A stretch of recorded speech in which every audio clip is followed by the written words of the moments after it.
I spent 19 years as a contracts lawyer. Not the glamorous kind. Not the kind you see in movies, arguing inside marble courtrooms with the fate of empires hanging on a single objection. I was the kind who sat in fluorescent-lit offices until 2 in the morning, reading the paragraphs that everyone else signed without reading. The paragraphs that quietly, legally, completely destroyed people. My name is Daniel Morrow, and I was very, very good at my job. The night I died, I was driving home from the office after a 40-hour stretch without sleep, finalizing a merger acquisition that my senior partner had promised a client by morning. The merger wasn't even controversial. The work was routine. It was the kind of contract that a competent first-year associate could have handled. But my senior partner, a man named Gerald Howe, had a habit of delegating difficult work to me and then presenting the results as his own. I had 19 years of documentation proving this. 19 years of timestamps, email trails, billing records, and drafts with my name on them that somehow ended up filed under Gerald's. I'd been building a case, quietly, methodically, the way I did everything. I fell asleep at the wheel 3 blocks from my apartment. I don't remember the impact. What I remember is waking up in a white room, not the blinding, painful white of a hospital, but the clean, geometric white of something that wasn't built for human comfort. It was built for processing. 312 people stood around me in varying states of confusion, fear, and barely suppressed panic. Some I recognized as strangers, a few I recognized as colleagues. One man I recognized immediately, even from across the room, because I'd spent 19 years memorizing the back of his head in boardroom meetings. Gerald Howe. He looked as confused as everyone else, which told me he'd probably died the same way I had, suddenly, without warning, without the dignity of last words. I felt nothing about that. I filed it away as a data point. A system window appeared in front of each of us simultaneously, written in the precise, unambiguous language of legal documentation, which I later realized was not a coincidence. You have died. You have been selected for participation in the convergence protocol. Complete the protocol and your return to life is guaranteed. Fail and the selection is permanent. You may now choose your boon. The room exploded. 312 people rushed the shelves that materialized along the walls, glowing with the light of abilities that would, in theory, help them survive whatever was coming. I watched them fight over fire, over steel skin, over telepathy, over superspeed. I watched Gerald Howe elbow a 19-year-old girl out of the way to grab something called Inferno Mastery, which made his hands burn gold for exactly 3 seconds before fading back to normal. He looked at me across the room. There was nothing on his face, no guilt, no recognition of what he'd done to me for 19 years. Just the flat assessment of a man calculating whether I was worth acknowledging. I turned back to the shelves. The abilities at the front were gone within 90 seconds. I moved to the back. Most of what remained were support-type boons, field medicine, enhanced endurance, minor elemental tricks that wouldn't help much in a direct fight. And then in the very last slot on the very last shelf, sitting between a boon called Enhanced Digestion and something labeled Mild Photosynthesis, was a slim leather portfolio. Brown. Ordinary. The kind that sits on a conference room table for 8 hours of contract review. The system tag attached to it read, Notary Supreme. Passive, the bearer may author, witness, and enforce binding agreements. All parties who sign a binding agreement are subject to its clauses for the duration specified. Violation of a binding agreement triggers automatic penalties as written. Rank, F range, touch. I picked it up. From 3 shelves over, Gerald Howe laughed, a short, incredulous bark. A notary boon? Morrow, you're actually going to die out there with a clipboard. Several people around him laughed too. A young man named Callum Park, who'd grabbed something called Void Blade, shook his head with open pity. Man, that's brutal. What are you going to do? File a complaint against the zombies? I opened the portfolio. Inside was a single blank page, cream white, with a faint watermark at the center, a set of scales. I said nothing. I'd spent 19 years letting people underestimate paperwork. I knew exactly how that ended. The convergence dropped us into a city that had been mid-collapse for approximately 6 hours. The system gave us basic orientation. An apocalypse had been in progress for 6 months in this world's timeline. Infrastructure was failing. Power grids were down in most districts. The population had been reduced by approximately 60% through a combination of a viral outbreak, resource wars, and the arrival of what the system called convergence entities, creatures that had crossed through dimensional breaches when the event began. Translation: zombies, monsters, and 6 months of humans at their absolute worst. The 312 of us scattered immediately. Survival instinct doesn't wait for strategy. I didn't scatter. I sat down on a broken curb outside the drop zone, a collapsed parking structure on the east side of a city called Veridin, and I read the portfolio cover to cover. Most people don't read contracts. That's the first and most fatal mistake they make. The Boon description in the system window had said binding agreement without specifying what binding actually meant in physical terms. That ambiguity was either a flaw or a feature. In my experience, it was always a feature for whoever had written the document. So I read. By the time I finished, 3 things had become clear. First, a binding agreement would enforce itself. The system would not ignore a violation and wait for me to notice. The moment a party acted against a clause they had signed, the system would apply whatever penalty I had written into the document. I didn't need to be present. I didn't need to be watching. The agreement itself was self-executing. Second, the penalties I could write were limited only by the language I used. The system would enforce exactly what was written, no more, no less. Vague language meant vague enforcement. Precise language meant surgical enforcement. This was not an ability, it was a craft. Third, and most importantly, there was a subsection at the bottom of the last page that the system description hadn't mentioned. In small print, the kind that only a contracts lawyer would bother reading, was a clause I would spend the next 2 years using to reshape the world. A binding agreement may be authored with the system itself as a co-signatory, provided the agreement meets the threshold of world-altering consequence. Such agreements are absolute. The system does not breach its contracts. I read that 3 times. Then I stood up, found a working pen in a nearby abandoned office, and started writing my first agreement.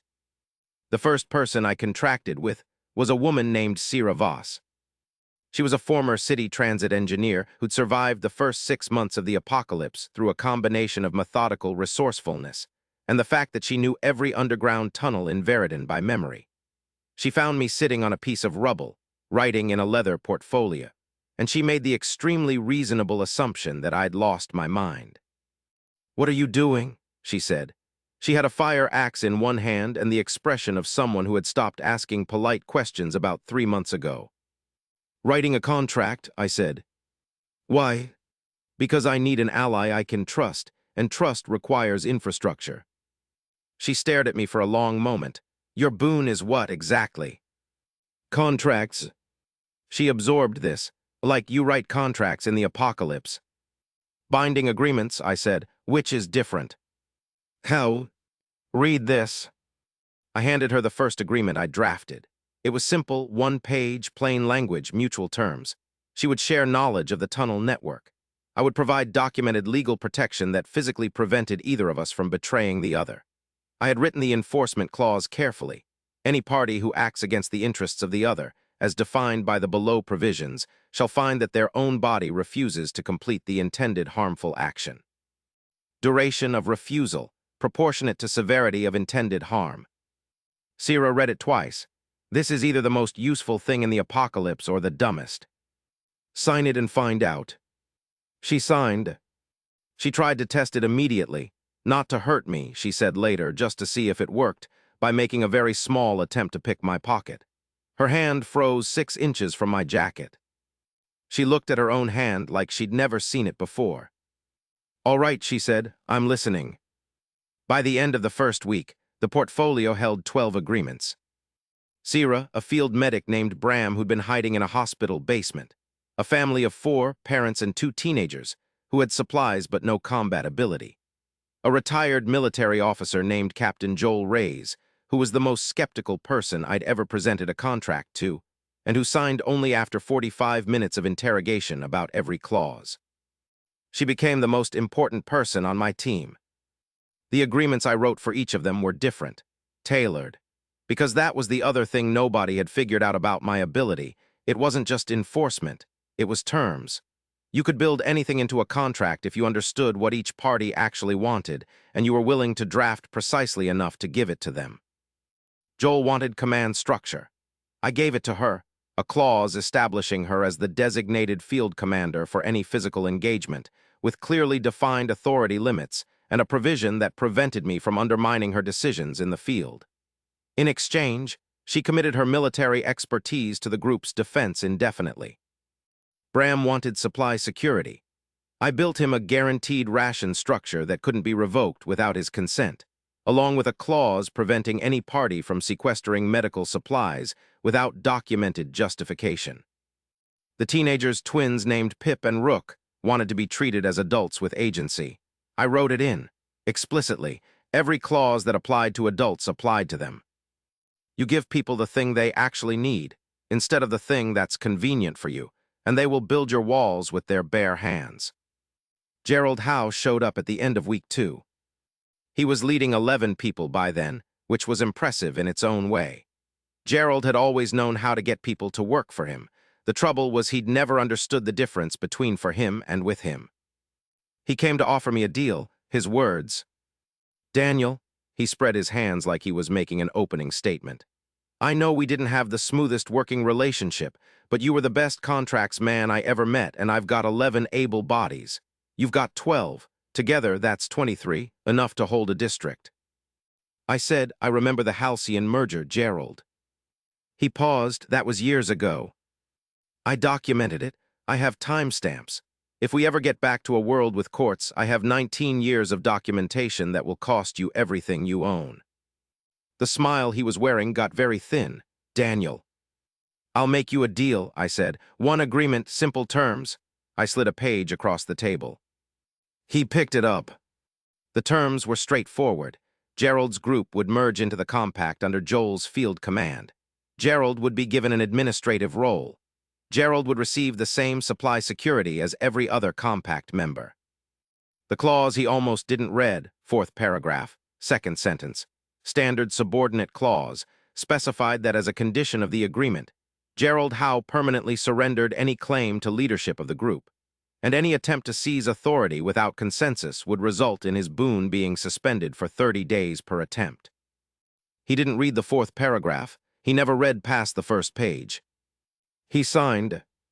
I watched him sign his own power away without even knowing it, and felt something I hadn't felt in 19 years working for him. Satisfied. By month 2, the compact had 64 members. Word had spread, not about me specifically, but about what it meant to be inside the compact's territory. Nobody stole. Nobody cheated rations. Nobody put their boot on someone else's throat in the night because they were bigger or stronger or had a better Boon. The agreements were everywhere, covering everything from supply distribution to dispute resolution to what happened if 2 members fell in love and then fell out of it. People came to me with problems, and I wrote solutions. A carpenter named Felix had survived 6 months alone because he didn't trust anyone. He needed to trust someone, or he was going to die from the compounding stress of complete isolation. He told me this flatly, like he was reading from a damage report on himself. I wrote him a compact integration agreement with an unusual clause. Felix Rohn may withdraw from any group activity without explanation and without social penalty. In exchange, Felix Rohn will share his construction knowledge for the benefit of the group. No time commitment, no minimum hours, just share what you know when you're willing, and we won't make you feel bad for needing space. Felix built us a fortified watchtower in 4 days. He kept building after that. Nobody asked him to. We called the territory the Charter District because every building in it had an agreement posted at the entrance. Joel thought it was strange. Sierra said it was the most psychologically clever thing she'd ever seen. You're not building a community, she told me one night, looking out from the watchtower at the lit streets below. You're building a civilization, a small one, but still. That's the plan, I said. For what? I thought about the subsection at the bottom of the portfolio, the one about world-altering consequence and the system as co-signatory. I haven't decided yet, I said, which was a lie. I'd decided in week 1. I just needed to rank up first. Callum Park, the man who had laughed at me in the Boon selection room with void blade burning in his hand, found Charter District in month 3. He didn't come to join. He came with a proposal. His group of 22 was called the Edgerunners, and they operated through a simple system. They were the most effective combat unit in Veridan's West Side, and they charged protection fees to survivor settlements in exchange for zombie clearance. Cash, if settlements still had it.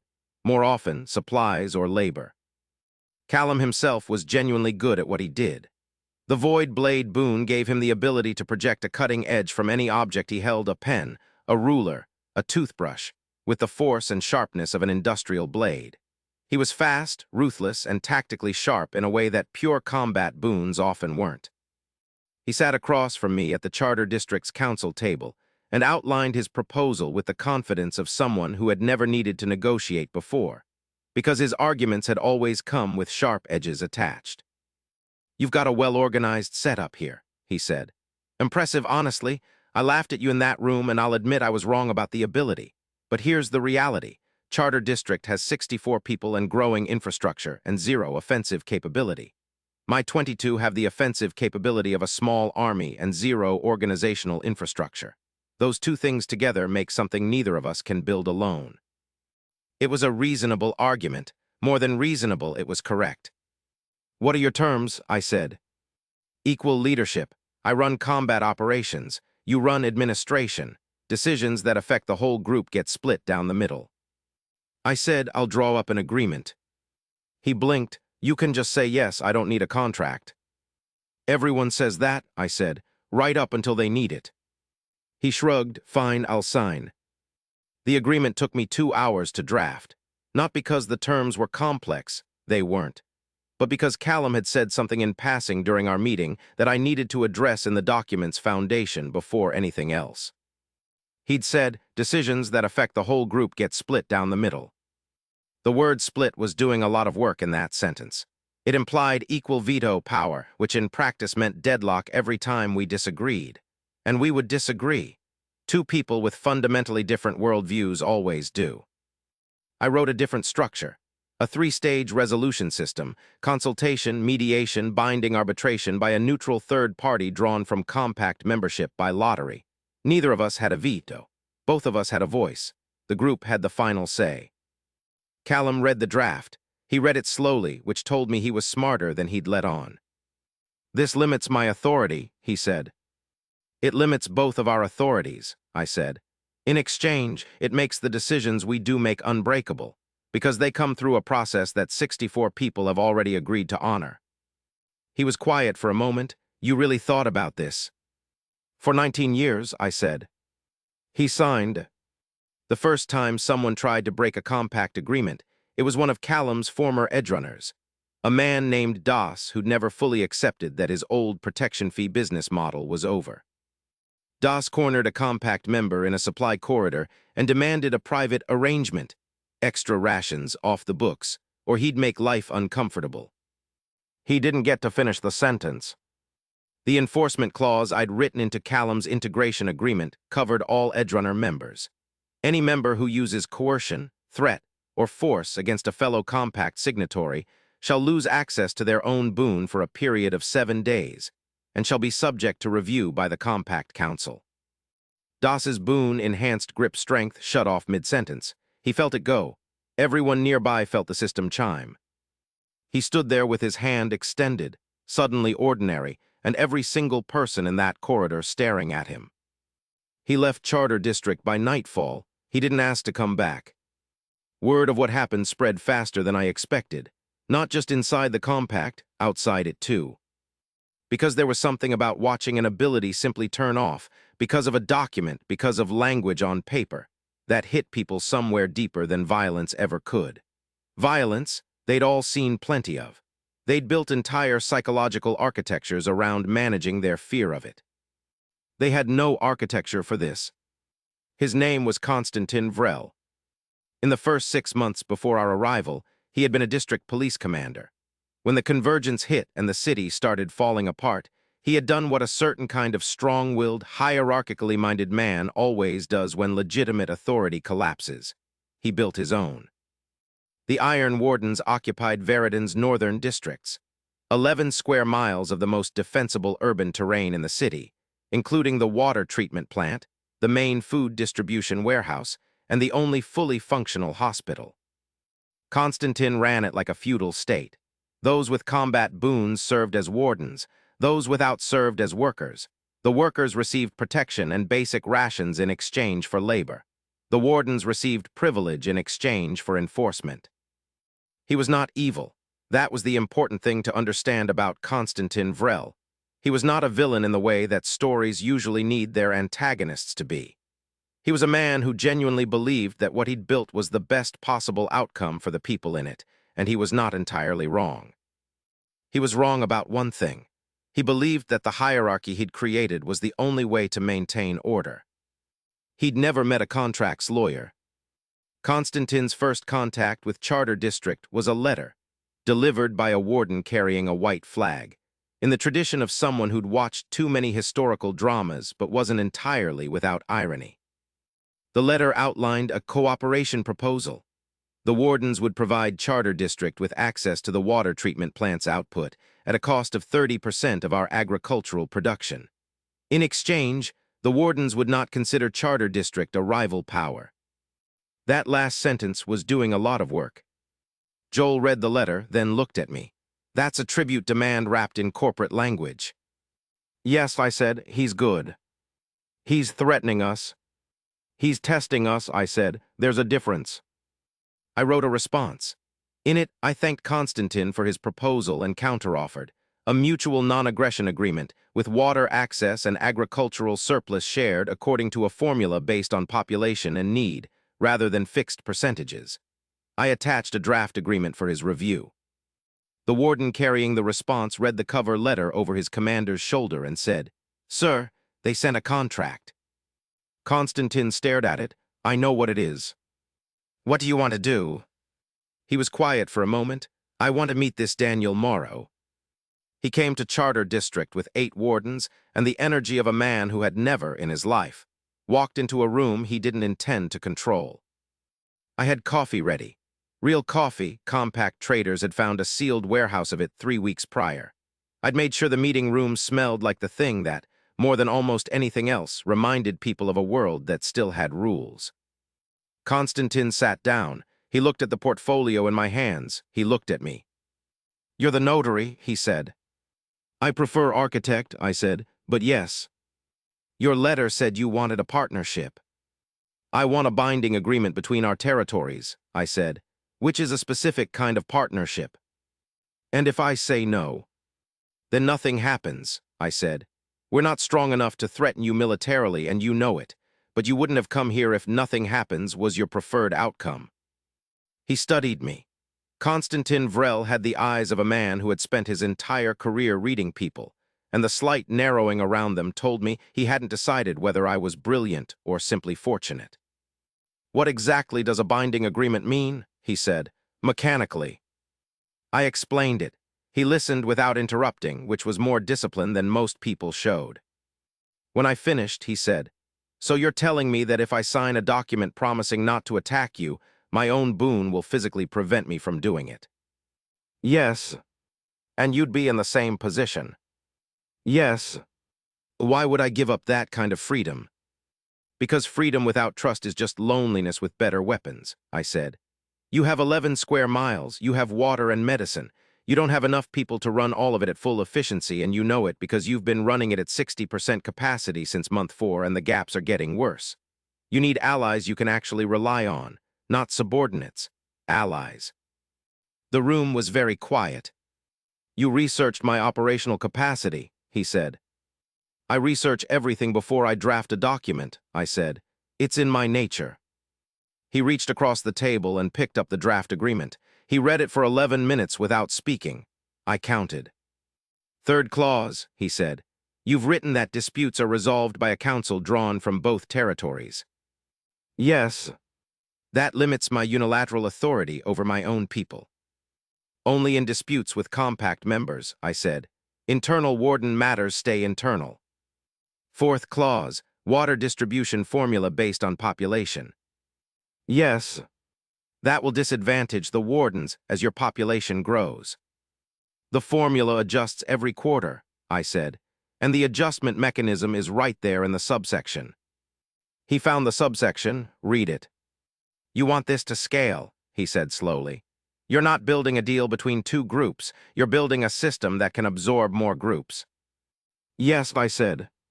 He put the document down. He looked at me for a long moment. How many groups are you planning to absorb?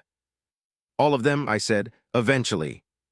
Konstantin Vrel signed the agreement on a Tuesday morning in month 4 of the convergence.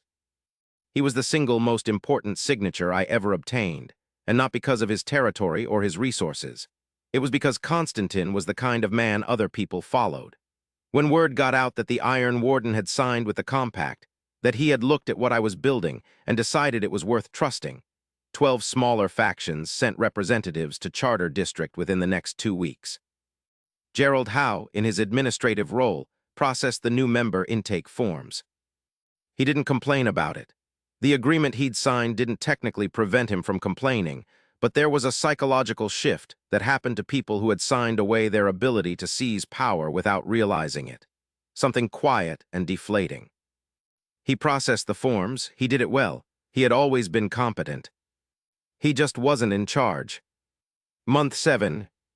The system had been giving us breach notifications in the north for 3 weeks. Not zombie swarms, something larger, something moving with purpose. Callum brought me the scout reports over breakfast. He spread them across the table the way he used to spread blade patterns in his fighting drills, methodically, building toward a point. It's not a horde, he said. Hordes don't have formations, hordes don't send scouts. I looked at the reports. Movement patterns, territorial claims, a specific behavior the scouts had noted with visible discomfort, clusters of zombies that appeared to be waiting, standing still, organized. Has anyone had direct contact? I asked.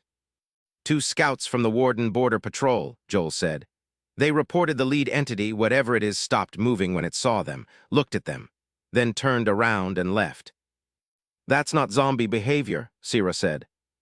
No, I agreed. So what is it? I thought about the Boon subsection I'd memorized in week 1. Provided the agreement meets the threshold of world-altering consequence. I thought about what consequence required and what world-altering meant in practice. I need to meet it, I said. Everyone in the room went silent in the specific way that people go silent when the person they trust most says something that sounds insane. Joel said, Daniel. I need to meet it, I said again, alone. I went north on a Thursday morning with the portfolio under my arm and a pen in my breast pocket. I found it at the edge of what had been Veridan's main commercial district, a figure standing at the center of a plaza, surrounded by perhaps 300 zombies arranged in a rough semicircle, all of them absolutely still. It looked like a man. It had been a man once. The system register I'd managed to pull from compact records identified it as Elias Morrow, age 41, former urban planner for Veridan's City Development Office. My brother. I had not known Elias was in Veridan. He'd moved here 8 years ago, and we'd lost contact the way that people who are both very busy and not very good at relationships lose contact, gradually, mutually, without anyone deciding to end anything. He was standing in the plaza looking at me with eyes that were mostly red now, the iris bleed that came with full convergence entity integration. The virus had taken him and built something new inside. But he was standing still, he was waiting. The zombies around him were waiting. I sat down on a broken fountain ledge across from him. I put the portfolio on my knee. I know you can understand me, I said. The scouts said you looked at them before you left. Entities at your stage don't do that. They react, but they don't look. He didn't speak. The entities around him shifted slightly, a collective restlessness, like a tide adjusting. I'm going to talk to you anyway, I said, because you're my brother and because I came here to make you an offer. I opened the portfolio. I can't cure you, I said. I want to be honest about that. I don't know if what's happened to you is reversible, but I know that you're still in there because something that had lost its mind entirely would have attacked me by now, and you haven't. I started writing, not looking at him, just writing. I'm going to draft an agreement, I said as I wrote.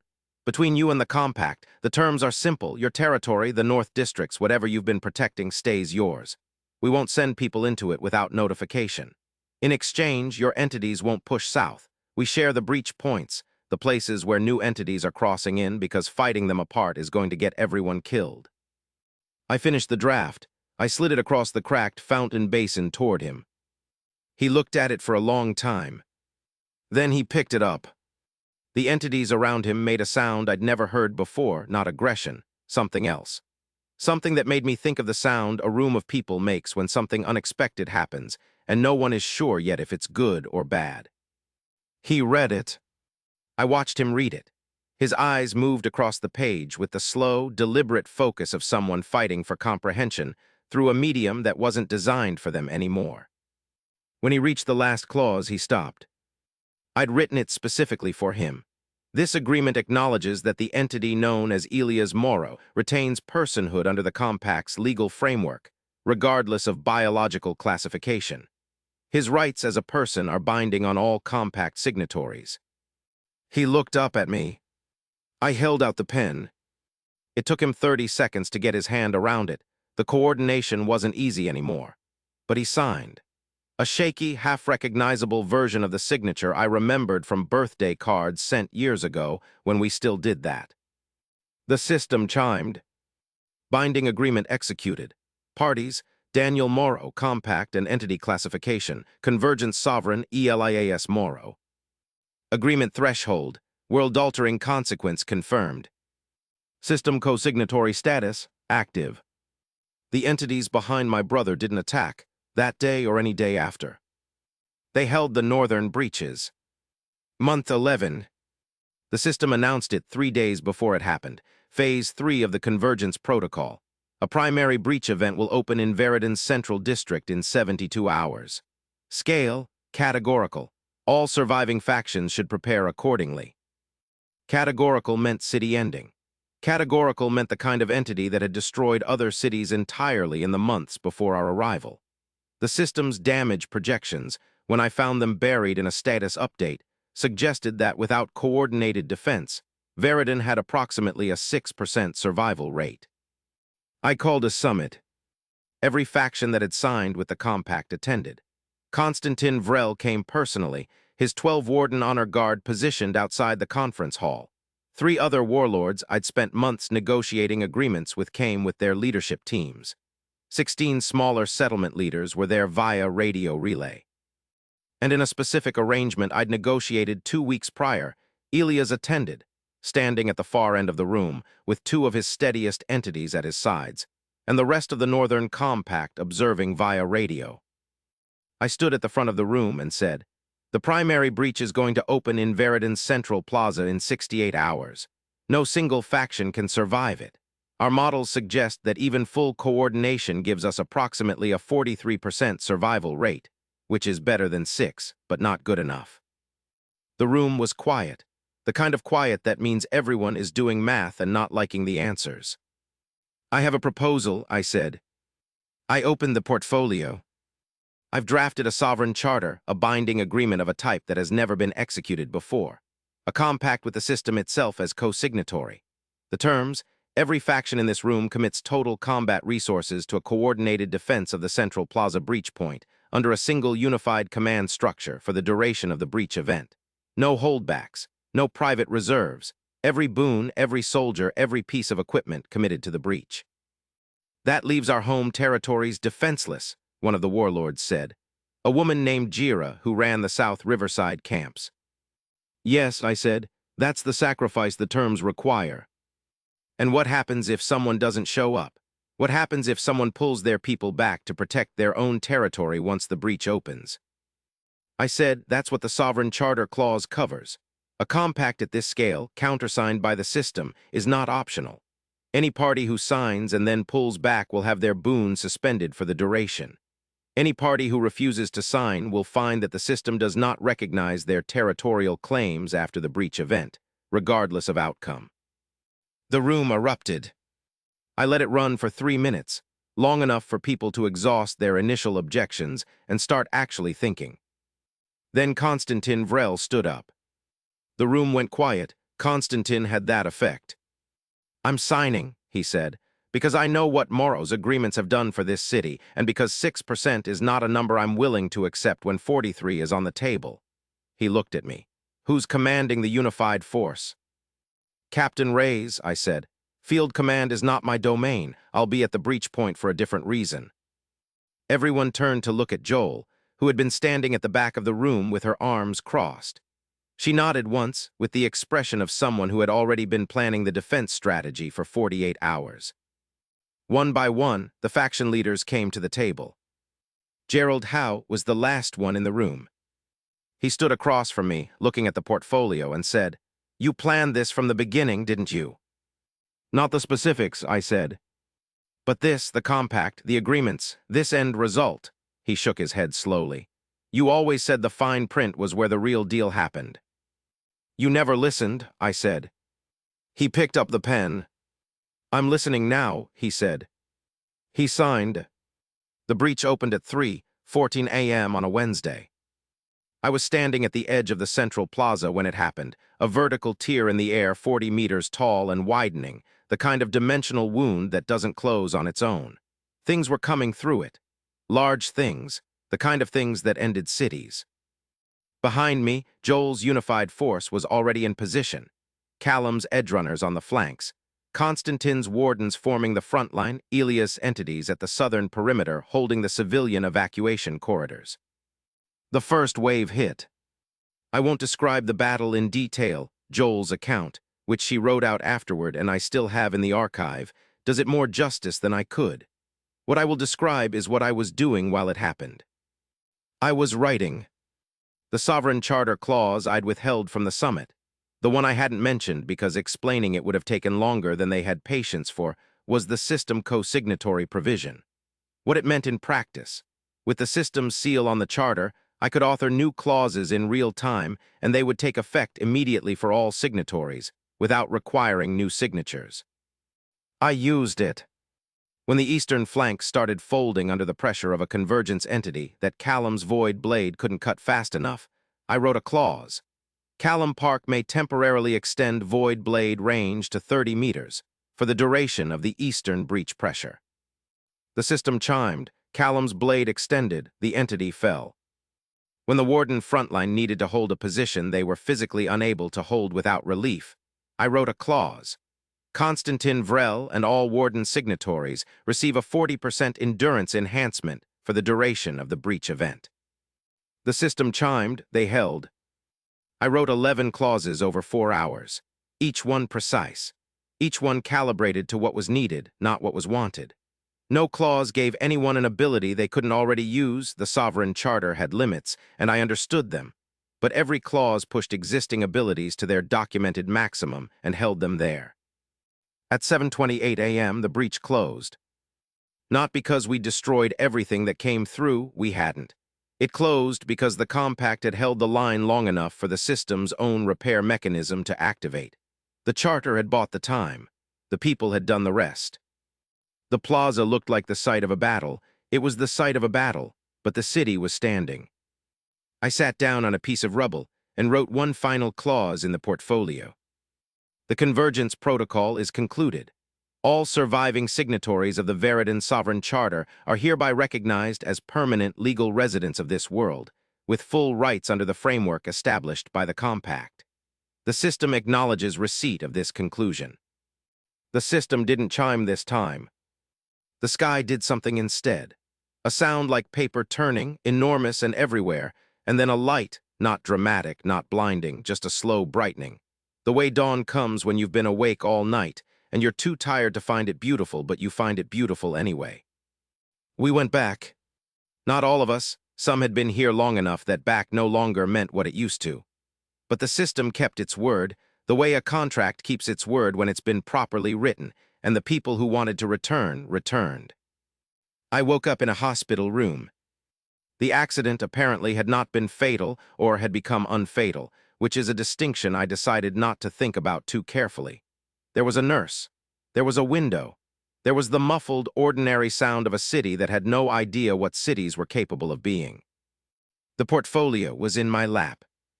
Not the system's version, the physical one, leather, brown, slightly worn at the spine from 11 months of constant use. The pages inside were blank. The agreements weren't there. But the pen was. And in the front cover, in handwriting that wasn't mine, was a single sentence. Elias handwriting. A little shaky, a little uncertain, the way it always had been even before. Come find me when you're well. I have things to tell you. I found out later what had happened to Gerald Howe. He'd survived, He'd returned. He'd walked back into the firm, into his corner office, and lasted approximately 4 days before he called me. He didn't ask for anything, he just said, "I read the Halcyon contract, the original with your timestamps." I waited. "I never said thank you," he said. "For any of it, I'm saying it now for what it's worth." It was worth something, not everything, but something. I filed it away as a data point on the positive side of the ledger. Some debts aren't financial, but they all have terms. A year after the convergence, I opened a practice. Not contracts law, or not just contracts law. Something broader. A service for the people who had come back changed and needed help putting the change into language. Putting the things that had happened into frameworks that made sense in a world that still had courtrooms and traffic jams and coffee that came from a machine, not a warehouse Sierra had found in month 2. On the wall of my office, I had framed the first agreement I'd ever written. The one with the mutual non-harm clause. The one Sierra had signed and then tried to pick my pocket to test. Below it, I had framed Gerald's signature on the Sovereign Charter. Below that, the Convergence Protocol's final record. System letterhead. The system's own seal in the corner, which nobody on this side of the divide would ever understand the significance of. Joel came to visit on the day I opened. She looked around the office, at the framed agreements on the wall, and shook her head. "You know, most people are trying to forget what happened," she said. "I know," I said. "You're building a monument." "I'm building a record," I said. "There's a difference." She looked at the first agreement for a long time. "Do you think you could have done it without that, Boon?" I thought about 19 years of contracts that nobody read until it was too late. I thought about Gerald signing away his authority without reading the 4th paragraph. I thought about Constantine reading every clause and signing anyway. I thought about Elias holding a pen with hands that weren't quite right anymore and signing his own personhood back into existence. "The Boon gave me enforcement," I said. "The 19 years gave me the language. Take either one away and it doesn't work." She nodded. "And what would you have picked if you'd known what was coming?" I picked up the pen from my desk. "The same thing," I said, "every time. Nobody laughs at the fine print anymore. They never should have."